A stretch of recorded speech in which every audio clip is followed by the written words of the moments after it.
Muchas consultas tienen acceso a ecógrafos, pero es difícil sujetar a los gatos adecuadamente para obtener los planos estándares e interpretarlos. Les mostraremos algunos trucos para obtener los planos más importantes.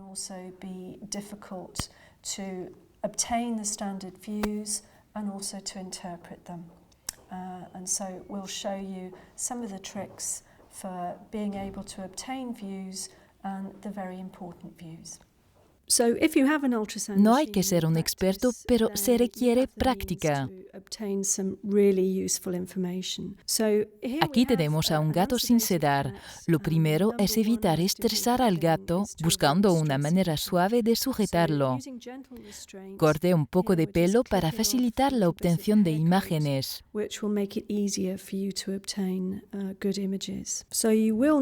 Necesitará mucho gel para obtener un buen contacto con la piel. Close contact with the skin. All the time it's important that we cause as little stress as possible to the cat. Oriente la sonda para obtener un plano de eje corto al nivel de la aurícula izquierda y de la aorta. No se preocupe por obtener un buen plano de los ventrículos, solo necesita ver el tamaño de la aurícula izquierda. Esto requiere un poco de práctica, aún habiendo hecho ecografías antes. Merece la pena practicar, puesto que una imagen de la aurícula izquierda es de gran utilidad.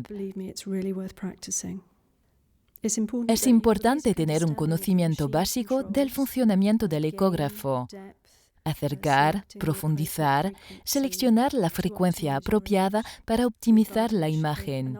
Un examen de ecocardiográfico proporciona información instantánea sobre el tamaño de la aurícula izquierda y, por lo tanto, sobre si el gato tiene alto riesgo o no de desarrollar una insuficiencia cardíaca o un tromboembolismo. También puede obtener imágenes en decúbito lateral si dispone de una mesa adecuada. Una vez más, hay que sujetar al gato y es importante que la pata que queda abajo esté colocada hacia adelante, sujetándola por encima del codo. Una vez más, hará falta mucho gel de ultrasonido. Las imágenes en decúbito lateral suelen ser mejores porque el pulmón más bajo tiende a colapsarse y se obtienen mejores imágenes con una menor interferencia de aire. Ambos métodos están bien.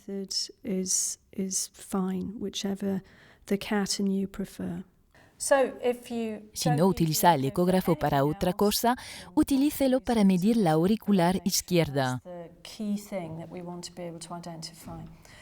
En general, desde un plano de eje corto, la auricular izquierda debería tener menos de 1,5 veces el diámetro de la aorta, y si observa una aurícula izquierda de tamaño normal, puede estar más seguro de que el riesgo de desarrollar un tromboembolismo o una insuficiencia cardíaca es bajo.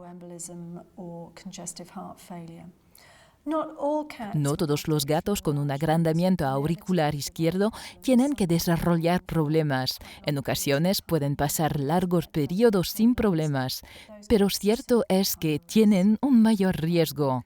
Puede hacerse un control desde un plano de eje corto o largo. En los planos de eje largo, la aurícula izquierda tiende a volverse más redondeada, mientras que lo normal es que sea más cuadrangular. Por tanto, una aurícula izquierda redondeada desde un plano de eje largo sería un signo potencial de agrandamiento.